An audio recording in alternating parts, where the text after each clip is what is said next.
passport, more leave you on your ass. Taking up, taking up, taking up, taking up, Yeah. What's the deal, everybody? My name is Ricky Montoya, aka the Fooest of all bears, and you are now tuned into I Think You're My Driver podcast. So, welcome back to the podcast, everybody. Number one, I want to welcome myself back because now you can actually see me.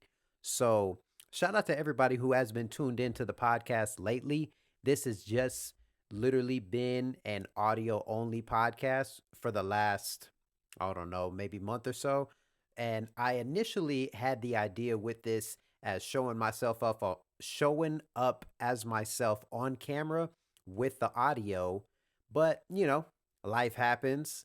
Things don't go right to plan. So what do? You improvise. So that's what we are doing here. Now, if you are not already following me, that is at ITYMD dot podcast. That is on Instagram, that's on TikTok, that is on Spotify, Apple Music Podcasts, YouTube, bro. You can find me everywhere, bro. So thank you so much for tuning in. If this is your first time, welcome in. Like I said, my name is Ricky Montoya. So today marks episode 10. Episode 10, I like to call this one here. This is a level 3. Oof. Because, like, bro, there's going to be a whole lot of moments in your life outside of you just being like a Uber Lyft driver. You're going to run into a lot of stuff in life. And all you can do sometimes is accept it. That's going to be your best quality when it comes to something like this, bro. You just have to accept it.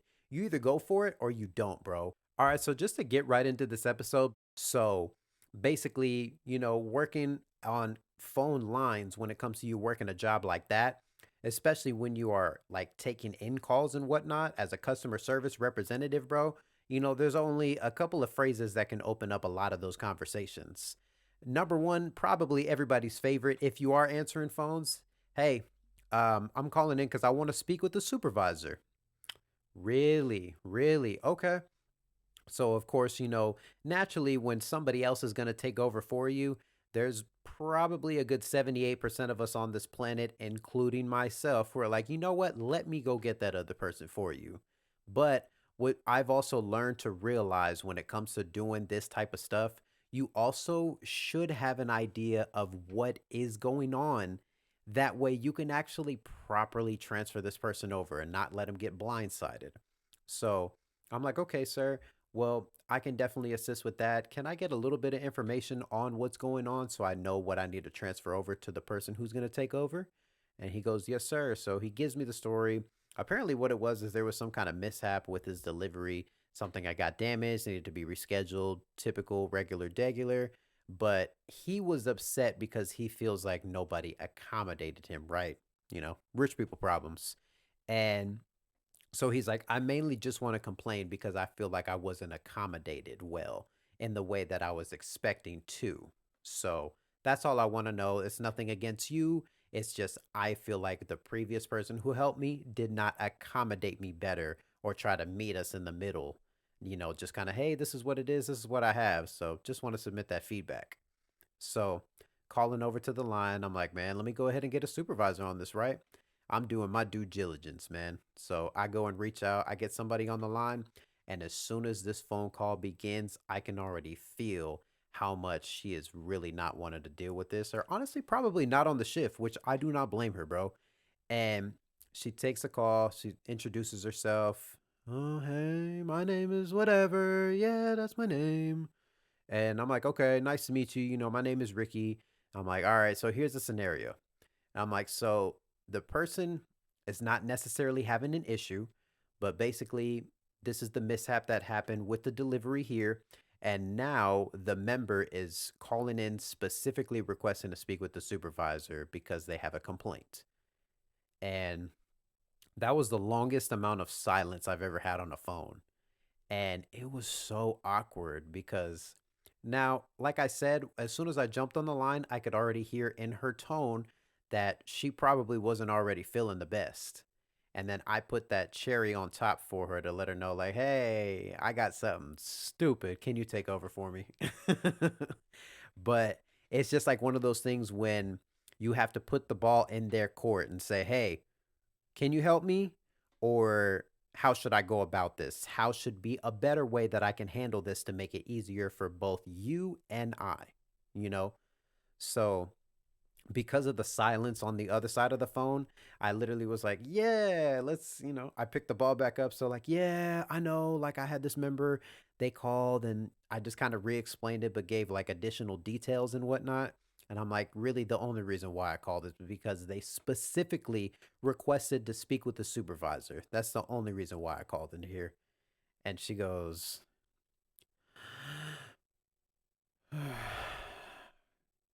transfer them over, transfer them over. And I'm like, okay, whatever. Let's go ahead and let you take this one over for us because it was just, I knew it was going to be something stupid, bro. It was going to be a waste of everybody's time. Let's be honest. We all know of those moments. There's probably a lot of you that are listening to this that are those kind of people. And it's okay. You don't have to raise your hand cuz I already know who you are.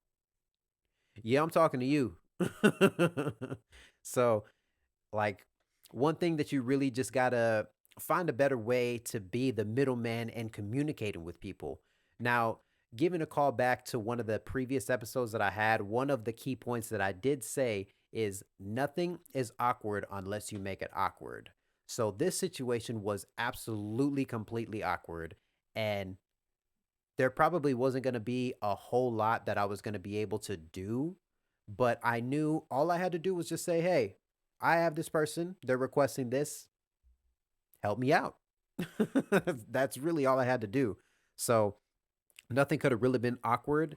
The only thing that was going to be awkward is explaining and trying to convince them that, hey, take over this call is all I'm requesting you to do. And that can be pretty awkward, but you just got to know how to really talk to people. That's going to be your biggest asset. And this can also apply with Uber and Lyft rides. So back onto awkward encounters and where you feel like you kind of have to be the middle person, but also do not insert yourself in the middle of people's stuff because you're just going to get ran over. So I go and I get this request once. I'm out driving. It was just a regular day. It's kind of been a slow morning. And I get this request and it says, hey, pick up, however the distance is, accept it or not. And I'm looking at it, has two stops. So I'm like, you know what? Maybe it'll pan out. I'll go ahead and accept it, right? So ride goes through, it processes, and it says, uh, turn right, on this street, turn left. And it looks, and I'm like, oh, wait a minute. I'm going to one of the hotels by the airport. So nothing wrong with, staying in a hotel by the airport because, when you're near an airport, there's going to be a lot of hotels. Now, there are multiple different kind of hotels specifically in this area of my town. So one of the one of the more popular ones, if that's the word you want to use, one of the more popular ones that we have in the town that I live in is, Super 8, Red Roof Inn, some of those places. You catch my drift where I'm going with this. So as soon as I see that pop up on the map request telling me that's where I'm going, I knew I was about to be in for a very interesting ride. So I get there. I'm about to pull into the parking lot. As I'm pulling into the entrance of the parking lot, right there by the parking lot entrance is the front door with their little like awning, waiting, loading off area, or whatever you want to call that. So, right outside of the loading area is one cop car and another cop car blocking the other cop car. And I'm looking at this, and next to the cop car, there is a bigger lady who is sitting on the floor with luggage, and she is silent as a mouse, but you could tell she's agitated. So one of the cop is like not standing over her, but standing in front of her, kind of just like, what do you call it? Supervising the position, if that's the word you want to use, right? So I'm like, okay, mark myself here. And I'm like, this is gonna be interesting. I don't think those are the people that I'm picking up, is what I'm thinking to myself, but I know it's gonna be an interesting ride if this is what I see when I drive in. Mark myself there. Couple minutes pass, and like I say, I'm real like, oh hey, I'm here in this car parked by here. Where are you at? And I'm already kind of skeptical about this ride being that I'm picking up from this hotel where the police are already out front. It's just something about like picking up from a place that has police there. and people are just walking amongst the mess. Now, they may not have anything to do with this or not even know what even happened, but something about you standing outside of a situation that's happening and people are watching it for protection and people are trying to leave. I don't know, maybe I just overthink it. So finally, I'm looking at this cop car that's parked by the loading offloading area. The back window drops and a woman's voice is like, "Hey, are you the Uber driver? Is your name whatever?" And I was like, "Yeah, that's my name." And she's like, "Okay." And cop opens the door to the back seat of the cop car. There was a lady sitting in the back of it.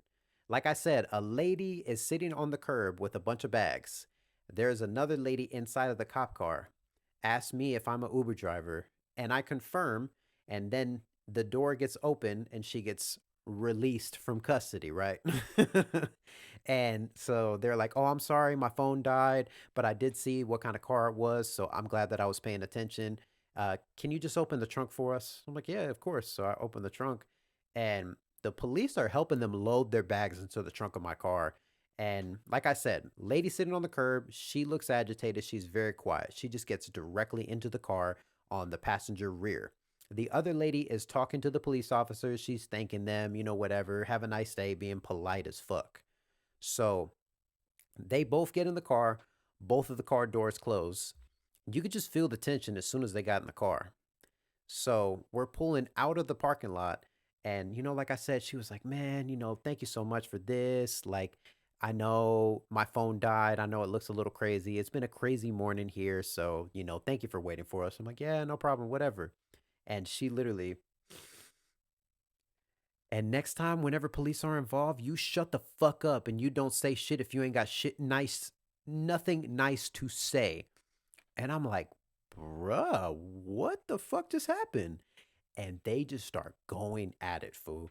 And they're going back and forth. And she's like, "No, you're fucking stupid. You're stupid as fuck. Like, what the fuck is the matter with you? Like, we did nothing wrong. Somebody took from us, and I went to report it, and you're being stupid as fuck."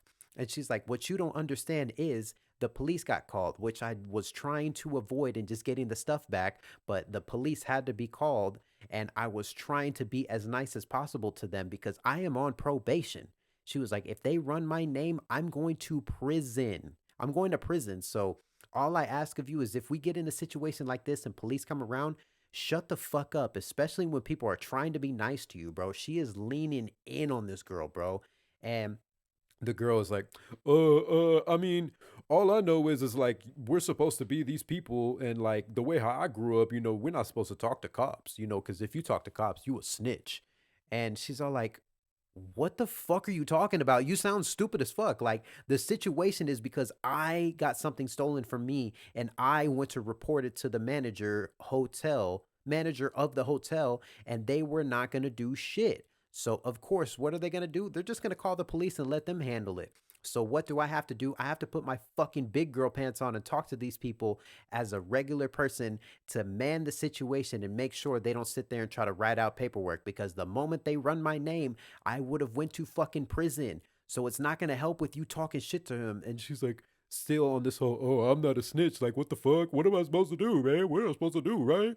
And it just gets ridiculous because then after her finding nothing to respond to, she then says, "Listen, I'm just in a bad mood because this morning I didn't get to smoke my morning blunt." And she responds, she was like, "Fuck your morning blunt." She was like, "You fucking junkie bitch. Like, all I needed to do was just get my shoes back so we could get the fuck out of here. We don't even live here. And you're over here about to make things more worse. And I could have went to prison over you not being able to be nice and polite and not knowing when to shut the fuck up." So it's just like, throughout that whole interaction, I'm sitting there like, "Bro, I'm just here to just pick up this ride and just go on about my business, man. I'm trying to pay my rent. I'm trying to get my daughter some clothes. I'm just doing regular shit." You don't expect the person that you're going to pick up is just going to all of a sudden just get into this big ass, huge disagreement with the person that they got in the car in, man. So, like I said, man, nothing is awkward unless you make it awkward, man. So, moving on to the next thing, right? So, with this one, I really just want to bring it in back here because I have a little bit of a joke that I was supposed to say from the beginning, but shit happens, right? So, I really want to maintain this theme here of like telling dad jokes just because you can never go wrong without having a good ass dad joke, bro. Let's keep it all the way honest, bro. Let's keep it all the way honest, bro. Like yeah, it might be, not the right time to make a break, but you know what, bro? Why should you never take sides in an argument at the dinner table? Go ahead. I'm going to give you a minute to ponder on that one, right? Go ahead. All right, all right. Yeah. That's a trick question, bro. You want to know why it's a trick question? It's the perfect time to take sides because no one's paying attention. So bring Tupperware. Yeah, man. That was just, a little lame one for you, whatever. I should edit that out. But yeah, man.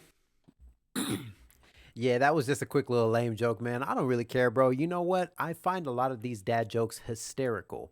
And the main reason why I find a lot of these dad jokes hysterical because when my daughter was, I want to say maybe less than like 5, 6 months, trying to find things as a new parent to keep your infant calm. Of course, they're babies. They don't really know. They're just crying because they're like, huh, I'm a baby. Wah! So you can't blame them, but sometimes you got to get creative on the ways to actually get them to calm down and come to their senses. So literally, I was like, dang, like, do I got to sing to you? You want to see me do some weird ass dance? No, I found the golden ticket, man. Dad jokes. Now, in all honesty, with an infant 2, 3, 4, 5 months old, not gonna get a whole lot of reaction, man. A lot of the times they might not find it the greatest and find it as funny as you do. But you know what, bro? Like I said, bro, today's episode, this is a level 3 oof. And you know what, bro? Kids will let you know if you're funny. Kids, because you know what? Kids find everything funny, but at the same time, when something is really, really funny, bro, kids, they cannot stop laughing when something is extremely funny. So, with the dad jokes, I mean, let's be honest, bro. With the 3, 4 month old, none of those jokes landed. But you know what? Every once in a while, I did get her to stop crying. So I was like, hi, all right, that was the one. That was the one. All right, we're going to keep moving, right? So it's like with this one, especially like staying on the topic of literally the title of this episode, bro, there was one time, man. Now, this was actually an encounter that I had as a passenger. So my wife and I, we went to go downtown because there's a place that you can actually go like those sip and paint, but let's be honest, bro. I ain't sipping nothing, man. You can give me a water, you can give me a ginger ale. Shoot, I'll go for a Sprite, bro. In all honesty. In all honesty, man, I had my vape pen in my pocket. So, I'm in there a little bit toasted. And on top of that, I went half C's and, got me a little edible. You feel me? So I'm feeling fantastic. Fuck that drink. I might get a little itty bitty, spritz of a lemonade. I'm cool with that. But it was just like one of those moments where I'm like, yeah, you know what, bro? We're gonna do it up. Let's go ahead and let's take a Uber. Let's have the full adult experience. We're going out for your birthday and shit. So if we're gonna go to a restaurant or go painting like how we're doing, we should do the full experience and let's go take a Uber. So she was like, cool. Now, my wife is very particular, which I can understand as a woman. There's a lot of things that at least red flags as far as Uber and Lyft drivers, right? So, one of the things that she always says, she goes, if the Uber driver pulls up on my request and it pulls up in a Cadillac or a Chevy Impala, I am declining the ride immediately. She says this every single time we book a Lyft and Uber ride, bro. She's like, if an Impala or a Cadillac pops up, I'm declining. We're ordering another Uber, right? So literally, we're like, oh, we're going downtown. Oh, it's probably gonna be like 10 minutes. So we could do the wait and save. It's only gonna be like $7. So fuck it, put it in, right? And she puts the thing in, it processes, and it's like, a driver will accept your ride here shortly. And then dee doo, new rider heading to your destination 5 minutes away. You want to guess what kind of car this guy drove? You want to guess? You want to take a guess? A Chevy Impala. So I look at her and I was like, "Hi, you wouldn't believe. Look what kind of car is pulling up." And she looked at me like, "You know how I feel about these cars. We're probably gonna have to cancel." And I'm like, "Come on, it's gonna be the both of us in here together, so you don't have to worry. It's different whenever it's you by yourself. I completely get you. Stand firm on that, but I'm in the car. You don't got to worry about that. She's okay, whatever. You know how I feel about these cars. So, you know, number one thing here, fellas, take this from your fellow Himothy here. Not to break too much away from this story. Take this from your fellow Himothy, my guy. Happy wife, happy life. Just follow directions and you won't end up in situations like this. So, car pulls up. I get a message on the Uber app and it says, "Hey, this Uber driver is hard of hearing." So, yeah.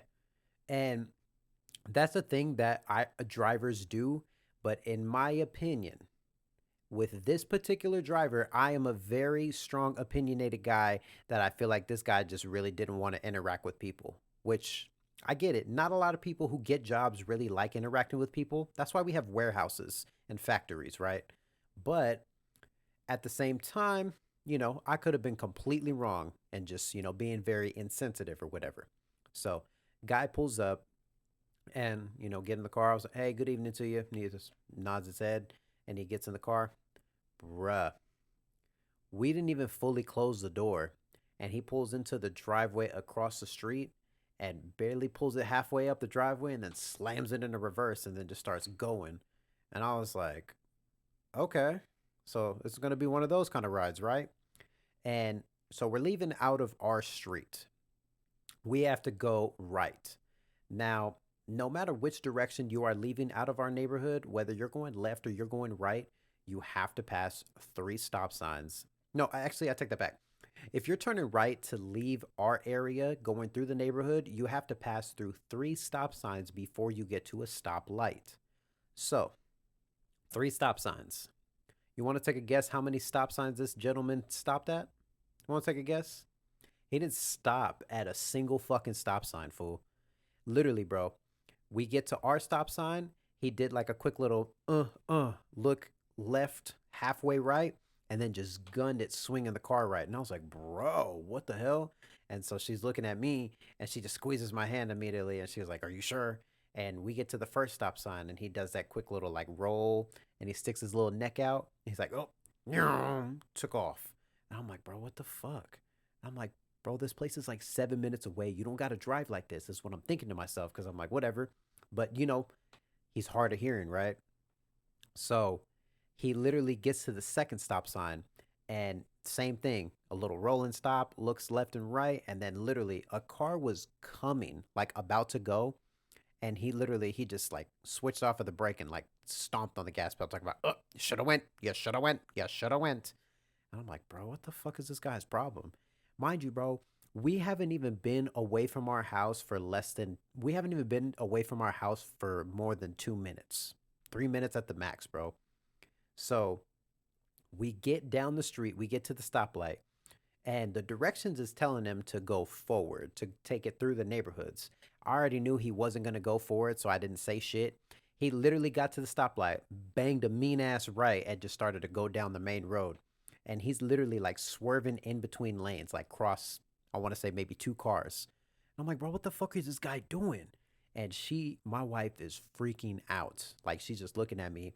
And I knew that she was really starting to freak out because then she started to text her mom, my mother in law, to be like, "Oh my gosh, this Uber guy's driving crazy." And I'm like, "Oh, now you done made it worse."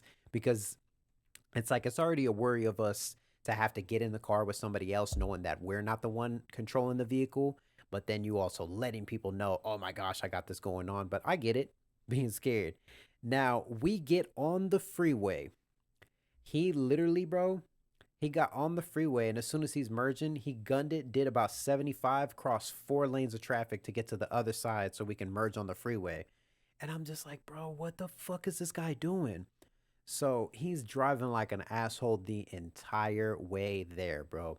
We were only in the car for 7 minutes, bro. We get to our destination, and I'm getting out of the car. My wife gets out of the car behind me because we were getting out on the passenger rear side to get off on the sidewalk. Bro, my wife didn't even fully close the door to the car before he pulled off. And I'm like, "Bro, what the fuck is this guy's problem, man?"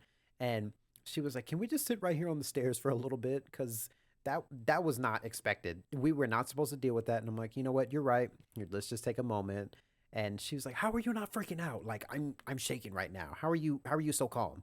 And I'm like, I'm just calm because my friends kind of drive like this. Being a guy, we do stupid shit like that. Now, I completely get it. If you don't care about your life, completely get it. I'm not judging you. Don't fucking do that when I'm in the car.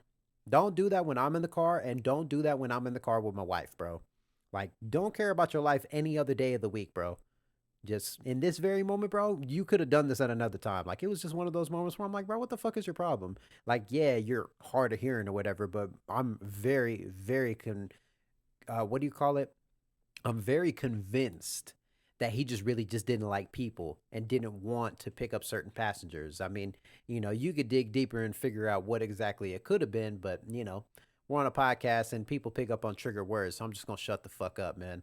Now, it's just moments like that where it's very it's very concerning when you get into these situations, especially with you not being the person in control. A lot of people do prefer to be the person driving because of these particular scenarios, bro. Like, there's people who get into car accidents because people are driving carelessly, just like this. And people are terrified to drive in a car now. They're terrified to be a passenger. They're terrified to be on a damn bike, bro. Like, some people are forced to ride the bus because they're terrified to drive. They can't pass a driving test and they can't get behind a vehicle or even really even be a passenger without freaking out. I have to ride the bus and still get terrified, bro. Like, I get it. People go through stuff, and there's a lot of stuff that people are dealing with outside of what we are doing in our, plans or whatever we had going on. But keep that shit the fuck away from me, bro. Like, that's the one thing that I really will never, ever, ever understand is when people dump their stuff on you and make it seem like it's your problem. Like, hey, bro, it's not my fault that you have to work your ass off and drive Lyft and Uber 16 hours a day, bro. I've been there before. It's not nobody's problem but our own, man. But you know what, bro? Not a lot of people have better judgment like how most of us are, which is something that, especially driving Uber, I'm always having to remind myself when it comes to interacting with some of these people, bro, because none of us grew up the same. Some of us may have grew up in similar ways, but not all of us have the same principles and the same stuff that we follow behind, bro. So I'm not giving anybody grace or letting my foot off the gas for people like that. But it's just something where you really just have to prepare yourself and know that no matter what you do, no matter what you say, people are always going to think exactly how they think, which touches back on my main point that I'm trying to tie in with a prior episode. Nothing is awkward unless you make it awkward, bro. So a lot of those situations can be handled in certain ways to where you can insert yourself or speak up for yourself, but there has to be a way to know how to properly communicate that. Because also putting yourself in the shoes of being a driver and being the person who's just, driving your regular, or you have to do things a certain way, have to drive or maneuver the car a certain way to maintain the safety, or make sure if you're driving like in a busy town where people drive crazy as fuck, sometimes you got to match that energy. A lot of people are not going to be comfortable with that, bro. Probably a good 87% of people on this planet are not going to be comfortable with people driving like that. Now, in particular cases, some people will request that. Do that at your own discretion, my guy. That's all I'm going to say. But like I said, bro, the main thing that you really have to like put yourself back into is when you're getting in these like super like oof moments, like you really have to use your better judgment and make sure that you are thinking in the correct state of mind as well, bro. Because your life is always at hands every time you leave the door. But whenever you are a driver, bro, even if you're driving a truck, you're driving a car, you're driving a van, bro, you have so many lives at hands, and it's not only you here, bro. There's an I when you're speaking about yourself, but there is not an I in trying to maneuver across the road and make sure that you can maintain your safety. You feel me? There's an I in maintain, but shut up. Nobody asked you that, my guy. So just to go ahead and tie this up and wrap this up into the conclusion that I have for you. Now, like I say, I like to follow my life on the 80-20 rule. So in this particular scenario, man, So, this 80/20, in the sense of this title and the couple of the stories that I did tell on this podcast specifically, it's more so just making sure that you can keep your life and your mind balanced when it comes to handling these type of scenarios.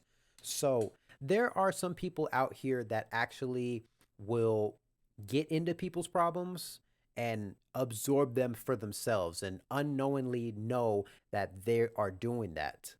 The thing about it is you have to use the 80/20 rule when you are absorbing yourself into other people's situations. Because even if you are just a spectator, if you are listening, bro, you can't put 100% of yourself into somebody else's issue, bro. Because what somebody else is going through, sometimes no matter what you say, there's not a whole lot that you could do or say to really make them feel the complete 100%. So you have to use this 80/20 to find it a way to work for you. You may want to give 80% of all of your insight, 80% of your advice to try to direct them on the other way. But there's also that little 20% that you're not going to be able to fulfill because some people just can't fulfill that for themselves. Now, also on the back end, bro, you can't be given 20% of yourself and being non-sympathetic, nonchalant with people whenever people are going through these type of situations. Now, when we're talking about you pick up two people who are having an argument by themselves, yeah, keep that little 20% and you shut the fuck up and just listen. Hey, man, if you got a little dash cam, that's all I'm going to say, bro. You got a dash cam, you might find some entertainment later on in the day. But also, keep your little 20%. You just mind your business and you drive that car and let them run the rest of that show by themselves and figure out how to fizz it out on their own, bro. Don't try to step in the middle and be a referee, man. Because let's be honest, bro, even some of those boxing referees, when they try to step in and intervene, some of them fools got put to bed. So, yeah, man. So I'm gonna go ahead and sign this one off here. Like I said, my name is Ricky Montoya. If you are not following me already, man, you can find me on Instagram, TikTok, YouTube, Apple Music Podcast, as well as Spotify at itymd.podcast. And if you aren't following my personal page, that is YXNGRXCK.